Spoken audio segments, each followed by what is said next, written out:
Hello guys! Hello! Gemini, welcome dito sa aking channel. Kapalaran 888 Gemini. Welcome dito sa aking channel. Alamin natin Gemini kung anong messages, vibration, gabay energy para sa lahat. This is general reading guys. So I hope na makuha mo yung energy. First card natin Gemini is Larimar, sensitive emotions. Times of heightened emotions and sensitivity call for extra self-care and gentleness. So, Gemini, sinasabi ng Larimar card na to na sobrang magiging sensitive ka. Yung pagiging sensitive mo emotionally ay understandable yan. Okay? It's either masama yung pakiramdam mo, meron kang naramdaman na hindi maganda, you are betrayed, 'di ba? So, if ever makaramdam ka this June ng sobra-sobrang emotional sensitivity, kailangan mong i-prioritize yung sarili mo. Okay? So, honor your feelings, honor your emotion, Gemini. Understandable to ha. I-honor mo yung feelings mo. Kasi dito, sa barahang to, sinasabi ng barahan na to na nasasaktan ka. Pag nasasaktan yung tao, human being lang tayo. May tendency tayong lumaban, may tendency tayong i-let go, or maging private na lang, maging silensyo na lang.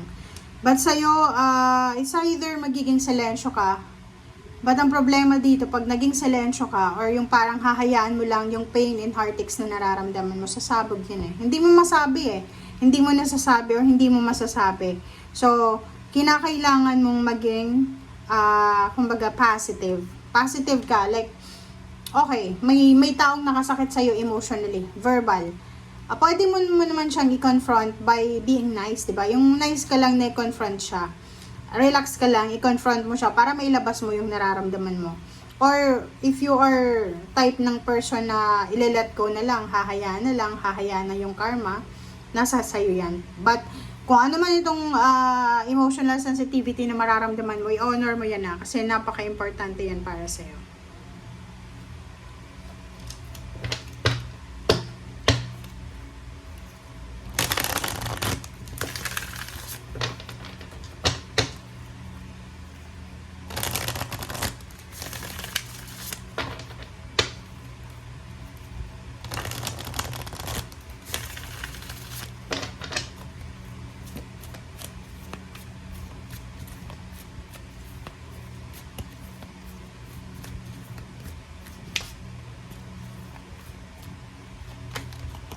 Okay, number 14 is 5 patience. Okay, dito sinasabi ng barahan na kailangan mo ng pasensya. Okay? Kailangan mo ng pasensya or kailangan mo ng kumbaga maghintay. Itong patience card na to na number 5, okay? Itong patience card na to na number 5 ay napakaganda to kasi sinasabi ng baraha sa'yo na yung pagiging mapasensya mo ay posibleng magdadala yan sa'yo talaga ng sobrang kalma sa buhay. So, yun. If ever daw na maging sensitive yung emotions, pero aramdam ko yung emotion mo, parang, alam mo yung nakikinig ako sa energy or ramdam ko yung energy na to na if in case sa buwan ng June, Gemini, kasi it's your birthday month eh, magiging sensitive ka, yung parang ang bilis mo ma-stress, ang bilis mo magalit, ang bilis mo ma-disappoint, or yung parang feeling na disappointed ka, or parang feeling stress ka, diba? Magpasensya ka daw. Yun daw yung pwede mong magawa. Inhale, exhale, relax, parang ganon. And yun, be patient. Kasi yun yung pinaka-importante na kailangan natin gawin. Okay?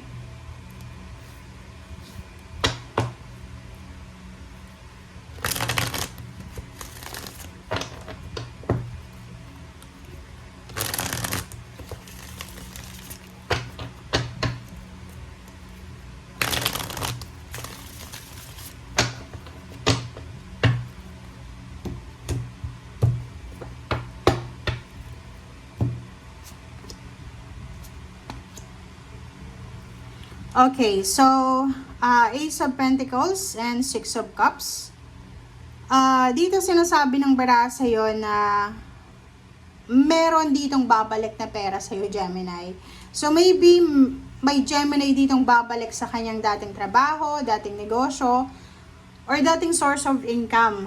Or pwedeng meron ditong Gemini na may nangutang sa kanya, tapos sa buwan ng June, ito yung unexpected na date na pwedeng ibigay niya yung unexpected na money payments or payouts.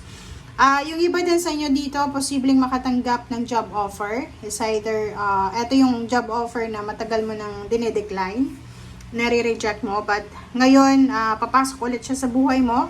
So, tatanggapin mo na siya. Nakikita natin dito yung pagbabago sa emotion ng Gemini. Okay, emotionally, sobra-sobrang magbabago ang lahat. Itong Empress card na to, 'di ba? Yung Empress card na 'yan and Ace of Cups ay sobrang napaka useful na baraha para sa iyo kasi sinasabi ng baraha na physically, like yung outlook mo sa buhay, magbabago yan, yung mindset natin, habits, may magda-diet, may magpapataba, parang ganun. Meron ditong magbabago ng hairstyle, ang pananamit niya, pagsasalita, or posibleng meron siya mga healthy regimen, mga bagong ideas kung ano yung negosyo na sisimulan, may bagong baby, bagong relationship, bagong members ng family, basta maraming bago dito. Okay, so nandito yung Temperance, this is Patience card. Sinasabi ng baraha sa'yo na if you're single, Gemini, may love life dito na posibleng magsimula. If you're single, posibleng maraming magkakagusto sa'yo. Or posibleng meron sa inyo na Gemini na naghihintay. Kung kailan na ba papasok itong relationship na to? Kailan na ba darating yung, kumbaga, offer, love offer? Kailan na ba darating yung, yung proposal para sa engagement? Or sa kung ano man yan na proposal na hinihintay mo, Gemini. Okay, Six of Pentacles. Wow. So, dito Gemini, sinasabi ng baraha sa'yo na pwedeng meron sa inyo dito na bago kayo mag-share ng iyong resources, money, energy, love, kailangan nyo munang pag-isipan ng mabuti. Okay? Kailangan mong mag-isip ng mabuti. Huwag mong sasayangin yung oras mo, yung energy mo, yung pagmamahal mo sa isang tao na hindi naman karapat-dapat. Meron kang pangangailangan, financial needs. And yung iba sa inyo dyan is parang nag-iisip kayo. Diba? Nag-iisip kayo or iniisip nyo kung ano ba yung kailangan ko na gawin. Kailangan ko bang humingi ng tulong or kailangan ko lang na mag-stay ng ganito. Parang ganyan.